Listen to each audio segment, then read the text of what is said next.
एक बार बोल दीजिए शिव गुरु महाराज की जय। आइए अनंत भक्ति चैनल में आप सभी भक्तजनों का एक बार फिर से स्वागत है। आज मैं आप लोगों को दसम स्कंध का पूर्वार्ध का 27वां अध्याय सुनाती हूँ, जिसमें इंद्रकृत श्री कृष्ण जी की स्तुति है। श्री सुखदेव जी बोले, हे राजा परीक्षित, इधर इंद्र ने जाकर ब्रह्मा से कह दिया कि मेरे यज्ञ को बंद कराकर श्री कृष्ण ने इस प्रकार ब्रज की रक्षा की है। उसे सुनकर ब्रह्मा जी ने कृष्ण के कार्यों की प्रशंसा कर इंद्र को यह समझाया कि श्री कृष्ण साक्षात नारायण हैं। तुम इनसे ईर्ष्या ना करो, मैं स्वयं भी इनसे हार चुका हूँ। यह सुन इंद्र को अपनी भूल का पश्चाताप हुआ। वह अत्यंत भयभीत हो कामधेनु को आगे कर ऐरावत पर बैठ श्री कृष्ण जी से क्षमा मांगने आया। बहुत से देवता उसके साथ थे। जब इस प्रकार क्षमा याचना के लिए इंद्र वृंदावन में श्री कृष्ण जी के पास आया तो क्या देखता है कि सब ग्वाल वालों के साथ श्री कृष्ण बलराम दोनों भाई बेनू बजाते और मधुर स्वर में गान करते हुए उधर से आ रहे हैं। ऐरावत को दूर ही खड़ा हो गया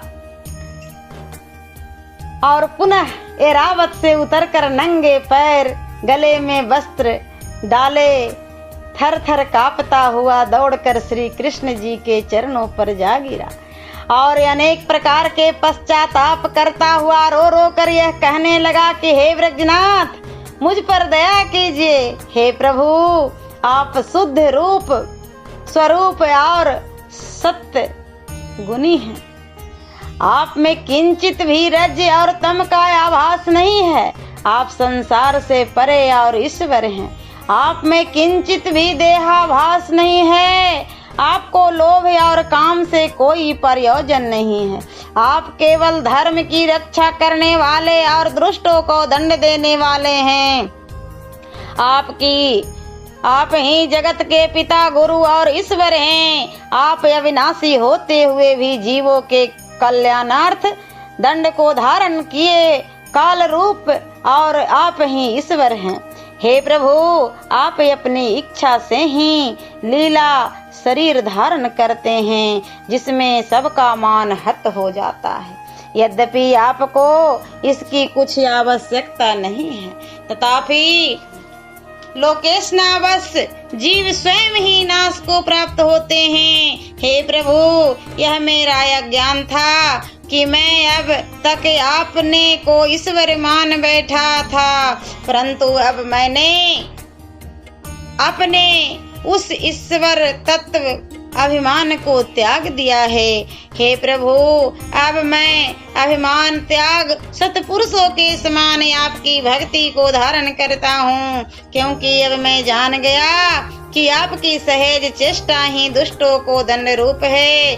हे समर्थ, आपका दर्शन सब मनोरथ को पूर्ण करने वाला है। मैं ऐश्वर्य मद में डूबा था, जिससे आपके प्रभाव को न जान सका, और इसी कारण मैंने ब्रज पर अपार जल की वर्षा की। अतः आप मुझ मूर्ख और महाअपराधी को क्षमा कीजिए, और मैं प्रार्थना करता हूँ कि मेरी बुद्धि फिर ऐसा न करे। हे भगवान, हे महापुरुष, मैं आपको सिर से प्रणाम करता हूँ। हे शुद्ध अंतःकरण के प्रकाशक और भक्तों के रक्षक, हे भगवान वासुदेव, हे श्री कृष्ण चंद्र, मैं आपको नमस्कार करता हूँ। प्रभु, अब मेरा अहंकार दूर हो गया है, क्योंकि मेरा प्रयास व्यर्थ हो गया है।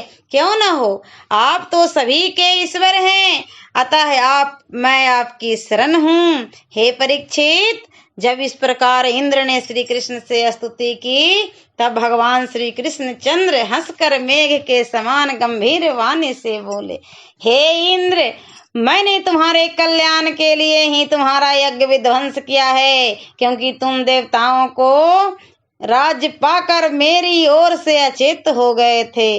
अब तुम जाओ, तुम्हारा कल्याण हो।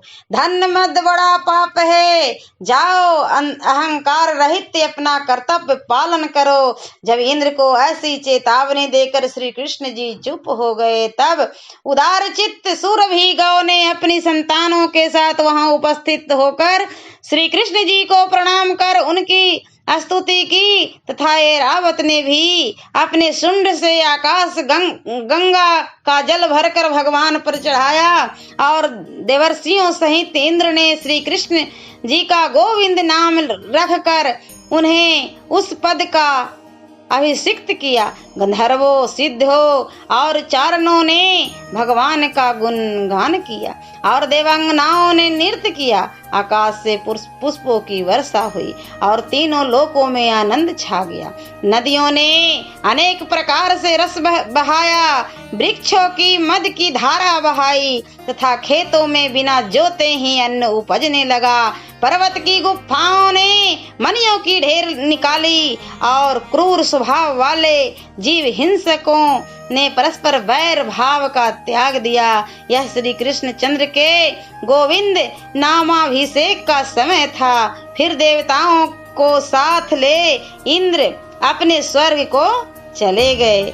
ओम नमो भगवते वासुदेवाय नमः।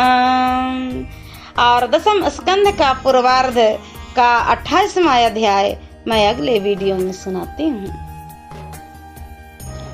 ऐसे ही मनोरंजक कथाएं, कहानियाँ और भक्ति गीत सुनने के लिए हमारे इस चैनल अनंत भक्ति को सब्सक्राइब करें और वीडियो अच्छी लगी हो तो लाइक का बटन जरूर दबाएं।